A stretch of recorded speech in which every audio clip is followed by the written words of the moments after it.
1960 का दशक, जब पूरी दुनिया की नज़रें अमेरिका के अपोलो मिशनों पर टिकी हुई थी, ठीक उसी समय सोवियत यूनियन एक और भी खतरनाक लक्ष्य की तैयारी कर रहा था।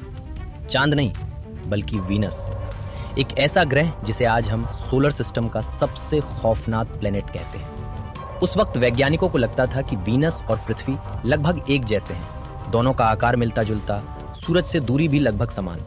फर्क बस इतना था कि वीनस मोटे बादलों से ढका हुआ था, लेकिन उन बादलों के पीछे क्या छिपा है ये किसी को नहीं पता था। कोल्ड वॉर अपने चरम पर थी। अमेरिका ने घोषणा कर दी थी कि वो इंसान को चांद पर भेजेगा। सोवियत यूनियन पहले ही कई स्पेस उपलब्धियां हासिल कर चुका था, लेकिन अब उसे कुछ और बड़ा करना था। रूस ने सोचा, अगर अमेरिका चांद पर जाएगा तो हम वीनस पर उतर कर दिखाएंगे। और यहीं से शुरू हुई वेनेरा मिशनों की कहानी। 1961 में पहला प्रोब लॉन्च किया गया, लेकिन वो पृथ्वी की कक्षा से बाहर ही नहीं निकल सका। दुनिया को इसकी खबर भी नहीं दी गई। इसके बाद वेनेरा 1 भेजा गया। वो वीनस की तरफ बढ़ा, लेकिन 7 दिन बाद कांटेक्ट टूट गया। वो वीनस के पास से गुजरा जरूर, मगर कोई डेटा नहीं भेज पाया। वेनेरा 2 का भी वही हाल हुआ। कई शुरुआती मिशंस इतने बुरी तरह फेल हुए कि उन्हें ऑफिशियल नाम तक नहीं दिया गया।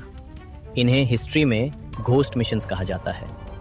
1960s में वेनेरा 3 ने इतिहास रच दिया। वो वीनस की सतह से टकराने वाला पहला मानव निर्मित ऑब्जेक्ट बना। लेकिन असली खुलासा वेनेरा 4 से हुआ। उसने बताया कि वीनस का वातावरण लगभग पूरी तरह कार्बन डाइऑक्साइड से भरा है और दबाव पृथ्वी से लगभग 90 गुना ज्यादा, यानी जैसे आप समुद्र के अंदर 1 किलोमीटर की गहराई पर खड़े हों। कोई भी सामान्य मशीन वहां टिक नहीं सकती थी। इसके बाद रूस ने वेनेरा 7 को टैंक जैसा मजबूत बनाया। लैंडिंग के दौरान पैराशूट फट गया, प्रोब उल्टा गिरा, एंटीना नीचे की तरफ था।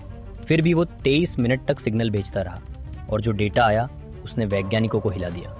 वीनस की सतह का तापमान था 465 डिग्री सेल्सियस, यानी अवन से भी ज्यादा गर्म। हवाएं 360 किलोमीटर प्रति घंटा की रफ्तार से चल रही थी। ये ग्रह सचमुच किसी नरक से कम नहीं था। 1975 में वेनेरा 9 और 10 के साथ पहली बार कैमरा भेजा गया। उम्मीद थी कि दुनिया पहली बार वीनस को देखेगी। लैंडिंग सफल रही, लेकिन एक अजीब गड़बड़ हो गई। कैमरे का लेंस कैप खुला ही नहीं। सालों की मेहनत और अरबों डॉलर एक छोटे से ढक्कन की वजह से खतरे में पड़ गए। खुशकिस्मती से वेनेरा 9 के एक कैमरे का ढक्कन खुल गया और इतिहास की पहली तस्वीर वीनस से पृथ्वी पर आई। तस्वीर में रेत का मैदान नहीं, बल्कि नुकीले पत्थरों से भरी डरावनी सतह दिखाई दी। फिर आया वेनेरा 13। इस मिशन ने पहली रंगीन तस्वीरें भेजी। पहली बार किसी दूसरे ग्रह की हवा की आवाज और बिजली की गरज रिकॉर्ड की गई। आसमान नारंगी दिखाई दिया और जमीन भूरी चट्टानों से ढकी थी। लेकिन वेनेरा 14 के साथ एक हैरत अंगेज गलती हुई। जो इंस्ट्रूमेंट मिट्टी की सख्ती नापने के लिए था, वो गलती से अपने ही कैमरे के ढक्कन पर गिर गया और उसने जमीन की बजाय उसी ढक्कन की सख्ती माप ली। स्पेस इतिहास की सबसे अजीब तकनीकी गलतियों में से एक। आखिर में वेनेरा 15 और 16 ने लैंडिंग की बजाय वीनस की कक्षा से रडार मैपिंग की। 8 महीने तक उन्होंने घने बादलों के पार झांककर पूरी सतह का नक्शा तैयार किया। 88 किलोमीटर ऊंचे पहाड़, हजारों किलोमीटर लंबी दरारें, ये सब उसी डेटा की बदौलत हमें पता चला। आज हम जानते हैं कि वीनस एक जलती हुई दुनिया है। 465 डिग्री तापमान, 90 गुना दबाव और सल्फ्यूरिक एसिड के बादल।